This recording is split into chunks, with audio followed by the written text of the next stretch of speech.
McLaren has been the hottest topic in the Formula One world recently, and for all the right reasons. Norris back-to-back great finishes, topped off with his career-tied P2 in Silverstone, got everyone talking as to how a car that struggled to make it past Q1 and finished last with Alpha Tauri in the first couple of races is now fending off Verstappen for 5 laps and the rest of the grid without any issues.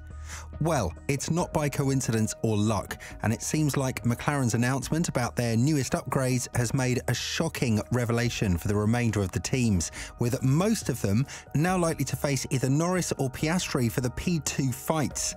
Where is McLaren's success coming from, and is it sustainable for the remainder of the season and furthermore? If there's one thing that we can proudly say about McLaren right now, is that they've finally understood what they should have done back in Bahrain. When the season started, they had one of the worst cars, and it was leaking performance everywhere, to the literal point of Lando Norris having to stop every couple of laps in Bahrain to get his hydraulics refilled. However, this was the period in which the team has publicly gone out and said that they missed their pre-season goals, and that it will take some time until they get it back on the right track. The recent surge of McLaren comes as a bit of a shock, because we've seen how hard it is to actually pull a U-turn in the new generation of Formula One cars. So I think I speak for everyone when I say we expected McLaren to be competitive maybe in 2024 or even further down the road in 2025. After all, this is what Norris said as well, as he gave his team the last chance to build a race-winning car in 2025. Otherwise, he'd be looking for a new team. But his P5 finish in Austria, one that was promoted to P4, and the amazing P2 and P4 results in Silverstone for Norris and Piastri respectively, have put McLaren in a very solid position on the grid, and considering the fluctuation from the rest of their rivals, this might be a scenario that we'll witness more often than not. So with 2 good races under their belts, what's the secret behind McLaren's surge of pace? Obviously, Red Bull is the team that set the benchmark very high and is practically unreachable, so it's safe to say that they'll be here for a long time. Nonetheless, Zak Brown was the first to throw a dig at the Austrian team and say that it's only a matter of time until their rivals start to catch up. With this phrase, he hinted at something hidden being worked on in Woking, which is why there were many who didn't expect McLaren to improve, and certainly not to the point they did. Their recent success even got Wolff praising the customer company and saying that this is definitely a wake-up call for the Brackley-based squad, who were nowhere near McLaren in Silverstone had it not been for the safety car incident. Truth be told, even on the soft tyres and on the race restart, Hamilton was not able to get past Norris, which goes to show that there might be a new competitor for the remainder of the season, one that managed to keep the gap closer to Red Bull than anyone else. But if you look at the MCL60, as Hamilton did after qualifying in Silverstone, you'll notice a huge similarity with the RB19. This is why many think that the copycat Woking-based car is what lies underneath the recent surge of performance. But McLaren has stated the opposite, revealing how they were able to put the car in the right window. When talking about the MCL60 and the comparison with the RB19, Lewis Hamilton went on to say, "If you just put it alongside a Red Bull, it looks very, very similar down the sides. It's working. It is great." Obviously, if you want to be competitive in 2023, you need to follow the best team out there. But in the previous couple of years, we've seen that even if you do that on the visible surfaces of the car, it would end with a catastrophic design that wouldn't match what you've been doing up until that point.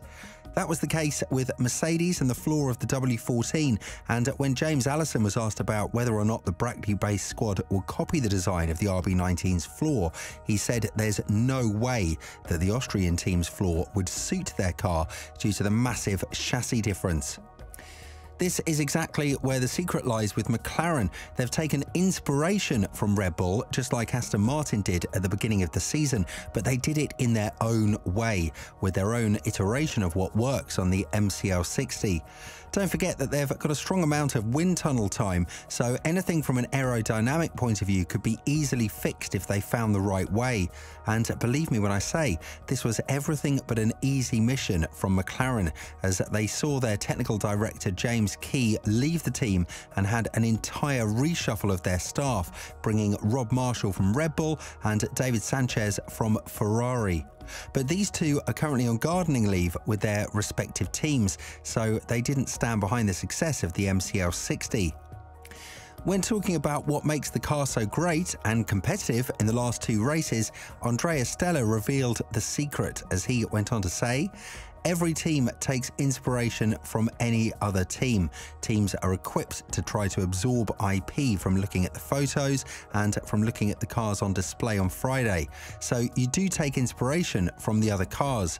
But taking inspiration or even looking at the photo doesn't mean that you copy the geometry. You install it in your CFD runs in the computer simulation or in the wind tunnel, and then the car lights up in terms of downforce. Normally, what happens is the performance goes down because your car is already optimized around what you have done up until that point." Now, this is exactly what Stella has been trying to say since the beginning of the season, when the car was more or less struggling to enter the corners properly, was unstable under braking, and had general issues like reliability. Nonetheless, the first upgrade arrived in Baku, and although it pushed them in a certain direction, it was definitely not as good as the Austria upgrade, one that was mounted on Piastri's car later on in Silverstone and saw an immediate boost in the young Aussie's performance. The MCL 60 now has a new side pod design, engine cover and front wing, as well as floor design.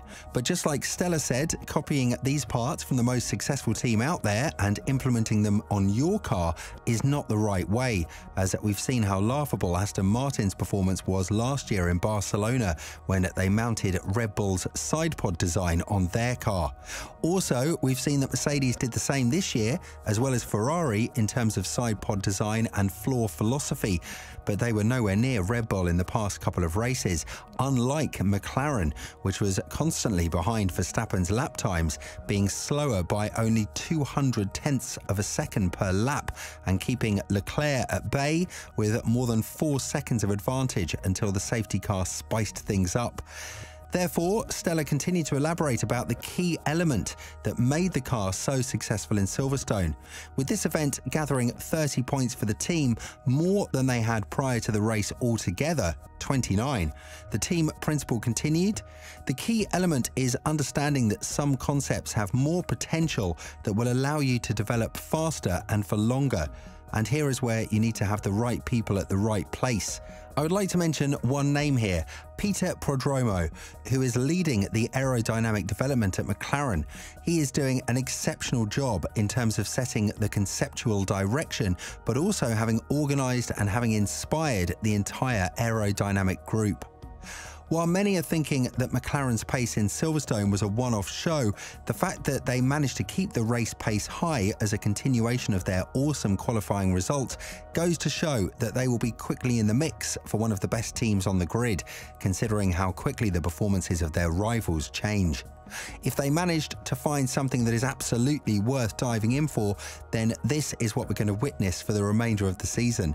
Constant podium fights from Norris and Piastri, and potentially having a race win when Verstappen experiences a bad day, something that tends to happen at some point in the season.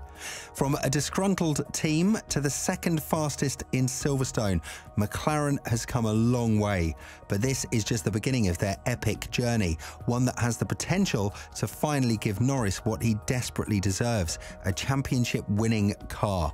But it's up to us to wait and see whether the Woking-based squad will continue their form or face different woes in the development of their car.